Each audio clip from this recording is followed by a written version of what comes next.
Hello বন্ধুরা, কেমন আছো? সবাই আশা করি ভালো আছো। আমিও ভালো আছি। আমি মনি। কাল মানে 26শে বৈশাখ ছিল এখানে একটা রক্ষাকালী পুজো। তো আমি আমার বর দুজনে মিলে বেরিয়ে পড়েছিলাম। ওখানে কি মজা করলাম তোমাদের সাথে শেয়ার করি, চল দেখতে থাকো। ওখানে প্রচণ্ড লেভেলের ভিড় ছিল। তো গেলাম, যে ফাইনালি ঢুকলাম মন্দিরের ভেতরে। তারপর মায়ের দর্শন পেলাম, তারপর চলে গেলাম।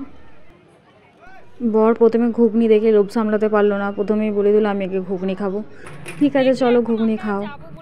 ঠিক উল্টো দিকে দেখলাম যে ওখানে ভোগের ব্যবস্থা করা হয়েছে, যেখানে খিচুড়ি ভোগ রান্না হচ্ছে। ঠাকুর পুজো হয়ে যাওয়ার পর 2টো নাগাদ তো বললো, যে ওখানে একজনকে জিজ্ঞাসা করেছিলাম, বললো 2টো নাগাদ লাগবে পুজো শেষ হতে, তারপর ওখানে খিচুড়ি ভোগ সবাইকে দেওয়া হবে।